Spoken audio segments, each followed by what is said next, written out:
Խորհրդարանում հակակոռուպցիոն կոմիտեի տարեկան հաղորդման քննարկումը շարունակվեց նաև այսօր։ Ազգային հերոս Վազգեն Սարգսյանի ծննդյան օրվա կապակցությամբ շնորհավորանքին հաջորդեցին ելույթները։ Կոռուպցիան արմատախիլ անելու մասին հայտարարած իշխանությունը ըստ ընդդիմության տապալել է կոռուպցիայի դեմ պայքարը։ Հիշատակեցին իրենց խոսքերով անորակ ասֆալտապատման համար ծախսված գումարները, թոշակների բարձրացումը։ Դրանից լավ նախընտրական կաշառք, բա ինչու բյուջեի մասին օրենքով դա չարեցիք։ Չէ՞ որ ձեր երկրի ղեկավարը հայտարարել էր, որ դեռևս 25 թվականին բյուջեն տրիլիոններով ավելացրել եք։ Ինչի՞ իմ թոշակը պահե այսքան ժամանակ 3000-ից 4000 դրամ է տալիս։ Գալիս են 10-ից 15000 փող են ուզում։ Պարոն Մինասյան, այս ձեր կառավարման թվերն ա, որ այս պապիկները եկել են ստեղ, բողոքում են, ասում են, մեզ 4 ամիսա թոշակ չեք տվել։ Այդ որ տենց մտազբաղ խոսում եք, այս մարդկանցից քանիսն ա սովից մահացել այդ տարի։ Էսի դեպ այն ընթացքն ա, որ ձեր փոքրիկ իշխանը դոլարային միլիոնատեր էր արդեն դարել։ Խաղաղությունից տնտեսական զարգացումից խոսելուն զուգահեռ ականատես ենք լինում, թե ինչպես են նախկին իշխանության ներկայացուցիչներին առնչվող կոռուպցիոն գործերը բացահայտվում։ Հակադարձեցին կառավարող ուժի ներկայացուցիչները։ Կոռուպցիոն վիճակն անհանգստացնում էր մեծ անհատականություններին, նշեց Անդրանիկ Քոչարյանը, հարց բարձրացնելով, ինչի վրա էին կառուցված Վազգեն Սարգսյանի եւ Կարեն Դեմիրճյանի միասնության հիմքերը։ 1 տարի առաջ Վազգեն Սարգսյանը իր մասնակցությունը ունեցել է Ռոբերտ Քոչարյանին իշխանության բերելուն, 1 տարի հետո Կարեն Դեմիրճյանի հետ իրենք միավորվեցին երկիրը փրկելու հարցի շուրջ։ Ինչով ավարտվեց դա, բոլորս գիտենք, դա հոկտեմբերի 27 էր։ Անդրանիկ Քոչարյանը ներկայացրեց, թե ինչ տեղի ունեցավ հոկտեմբերի 27-ից հետո։ Մինչև Ռոբերտ Քոչարյանի Հայաստան գալ, նա ոչինչ չուներ։ Վստահաբար ձեզ ասում եմ։ Բոլորը հիշում են դեղին Զապարոժեցը, ես էլ եմ հիշում։ Վաչոյի ուրեմն ռաֆը, որտեղ դիմավոր են մարդկանց եւ տանում էր զորամասեր։ Որտեղ հիմա բանկերից միլիարդները հանում են, բոլորը տեսնում են եւ այդ հարց առաջանում, մեզ մեղադրում են, բայց մարդիկ ինչի են դեռ ազատության մեջ։ Ասեմ կոռուպցիայի դեմ եք ուզում պայքարեք, հակակոռուպցիոն կոմիտեի նախագահ, ով ձեզ որևէ բան կասեր, եթե ընդդիմադիրների շարքում լիներ Սերգեյ Բագրատյանը։ Սերգեյ Բագրատյանի կնոջ հանքից ինչ կա։ Ինչ կա։ Հետքին դատի տվեք, հետքի քննություն, մի բան արեք, մի անհանգստացեք։ Ինչի դեմ եք պայքարում, ինչը թույլ չեք տալու։ Թող Փաշինյանը հերով արտակ արձակի, որ Հայաստանում արգելված են, ինձ ընդհատել են, հիմա կավարտեմ։ Որ Ես եմ որոշում իմ հետ տենց խոսալ տիկին Վարդանյան, չի կարելի։ Այսինքն շուռ գալ ձեռքով ինձ ասել, ինձ ընդհատել են, ես հեսա կավարտեմ, ավարտվեց ձեր ելույթը, նստեք ձեր տեղը։ Պատգամավորների շարքերում լարվածությունը շարունակվեց հաջորդ ելույթների ժամանակ։ Պարոն Ղազարյան, սա ազգային ժողովի նիստերի դահլիճն է, ձեր հայաթը չի։ Դու խելոք մնա, այդ ինչ խոսալու ձև է։ Մի հատ էլ վերջացրեք այս սկանդալներ սարքելը։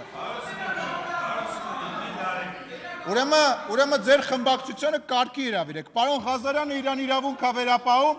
դահլիճ չմտած ընդեղ աստիճանավանդակից հրահանգներ է տալիս։ Մյուս պատգամավորը ինձ ասում է ես կորոշեմ, երբ եմ խոսալու, կարգի հրավիրեք ձեր խմբակցությունը, թե չէ ես կարգի կհրավիրեմ։ Իր ելույթում ընդդիմադիր Աննա Գրիգորյանը հիշատակեց մոնումենտի դղյակները, քովիդի գործերը, ապա խոսեց իր մասին, ավարտեց ազգային ժողովի փոխնախագահային ուղղված քննադատությամբ։ Այստեղ գալուց ամեն անգամ կամ շատ հաճախ իմ մասին խոսելու փոխարեն գաք ու պատմեք վերջը ինչ եղավ ձեր քլիչի հետ բանակցությունների արդյունքը։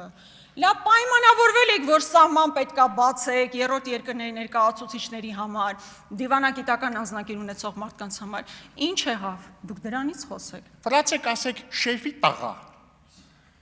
Այդ որ 21 տարեկանում միլիոն փող ուներ։ Ու որը որ քեզնից ու քո հայրիկից ընդհանուր առմամբ 200 միլիոն դոլարին համարժեք փող եւ գույք, որպես ապօրինի ձեռք բերված գույք, պետությունը պահանջում է։ Ինչ եք երկարացնում, գնացեք մուծվեք բյուջե։ Գիտեք ինչի չեք ասի, որտեղ դուք այդքան չկաք որ ասեք, որտեղ ինքը ձեր շեֆի տղեն է։ Աշխարհում տենց բան լսել եք, որ ապօրինի գույքի որսորդը, ինչպիսին իրենից ներկայացնում է տիկին Գրիգորյանը, կա հակակոռուպցիոնի ղեկավարին ասի, ինչ է անցած տարի այսքան միլիոն հետ բերվել բյուջե, ոչ այսքան։ Զանգեք Վահե Հակոբյանին, ասեք շեֆ, դե դուք շեֆեր շատ ունեք,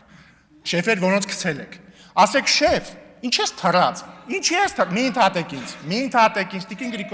տիկին Գրիգորյան սովորեք տիրապետել ձեզ։ Որևիցե վիրավորանք չի հնչում, Այսինքն ի՞նչն է վիրավորանք, շեֆ ունենալը վիրավորանք։ Ձեր շեֆն է, ես ի՞նչ է։ Բազմաթիվ մարդիկ շեֆեր եւ ղեկավարներ ունեն։ Ես ձեր ազատատենչությունը հասկանում եմ, բայց խնդրում եմ դուք գալիս եք ստեղից ինչ ասում եք։ Քաղաքացին իր գնահատականը կտա ընտրությանը հայտարարեցին օրենսդիրները։ Հայաստանի Հանրապետության քաղաքացին այդ ամեն ինչը ընկալում է, ու Հայաստանի Հանրապետության քաղաքացին հունիսի 7-ին գնալու է ընտրատեղամաս ու բոլորիդ հատառհատ ըլնեք դուք Քոչարյանի դեմքով, որ չգիտեմ որտեղից եկավ միլիոնատեր դառավ, ըլնի են Կալուգացին, որ չգիտես որտեղից եկավ ու որոշեց, որ պետք է Հայաստանի անկախությունը մատաղանի, ես իմ իր շեֆի առաջ, ըլնի Սերժը իր Թաթոյանով իրային մեկով, ըլնի են մի մականունավորը, որ մեկը տել ըլնեք, բոլորիդ ուղարկելու է Դոնբաս, հանգստի։ Այո, հունիսի 7-ը հեռու չի, եւ ժողովուրդը իր խոսքը պետք է ասի։ Պետք է վերջ տա այս ստին ու կեղծիկին, այս ատելությանը, որ դուք սերմանել եք, այս թաքնված կոռուպցիային, որ դուք ամեն աստծո առավոտ գործադիրից մինչև ամենավերջին հանրային ծառայողը փորձում եք ներթափանցել այդ համակարգի մեջ։ 135-ամյա դաշնակցությունը առաջարկում եմ մենակով գնա ընտրության, ոնց դուք ասելիք չունեք մեր ժողովրդին։ Բա 135-ամյա դաշնակցությունը, 135-ամյա դաշնակցությունը կգնա կմտնի 71-ամյա Քոչարյանի թևի տակ։ Բա ձեզ սազած ժողովուրդ։ Բա դուրս եկեք այդ թևի տակից։ Բա որպես 135-ամյա կուսակցություն մի հատ ձեր խոսքը ասեք։ 2025 թվականի առաջին կիսամյակի տվյալներով 2018-ի համեմատ բյուջեի եկամուտներն ավելացել են 2 միլիարդ դոլարով, տարեկան կտրվածքով 5 միլիարդ դոլարով։ Այս 5 միլիարդը ձեր չթարանացն է, թվեր ներկայացրեց Կոնջորյանը։ Նիստի ավարտին եզրափակիչ ելույթ ունեցավ նաև հակակոռուպցիոն կոմիտեի նախագահը։ 2025 թվականի ընթացքում դատի տրված 298 հանրային ծառայողներից 222-ը եղել են գործող պաշտոնյաներ։ Այսինքն վերջիններից նկատմամբ բարույթներ են նախաձեռնվել կամ հանրային քերական հետապնդումներ են հարուցվել այն պահին, երբ նրանք պաշտոնավորելիս են եղել։ Ընդ որում սա տալիս է նաև այն հարցի պատասխանը, թե որն է գործող պաշտոնյան եւ որը նախկին պաշտոնյան։ Այսինքն դատի տրված 298 հանրային ծառայողների շուրջ 75%-ը կազմել են գործող ծառայողներ։ Այս մասով մի նկատառում եւս այն տվյալները, որ դատի տված անձանց շուրջ 75%-ը կազմել են գործող պաշտոնյաներ, չի վկայում, որ ներկայումս պաշտոնատար անձանց կողմից ավելի շատ հանցանքներ են կատարվում, քան նախկինում, այլ պարզապես փաստերը խոսում են ներկա դրությամբ կոռուպցիայի նկատմամբ պետական կառավարման համակարգի անհանդուրժողական վերաբերմունքի մասին։ Նույնիսկ գործող պաշտոնատար անձանց նկատմամբ իրականացվում են գործընթացներ առանց խտրականության եւ արտոնությունների։ Դա վկայում է համակարգի հասունության մասին, ամփոփեց Նահապետյանը։ Ազգային ժողովը սպառեց օրակարգը։ Վարդուհի Արզումանյան, Արամ Հարությունյան, լուրեր։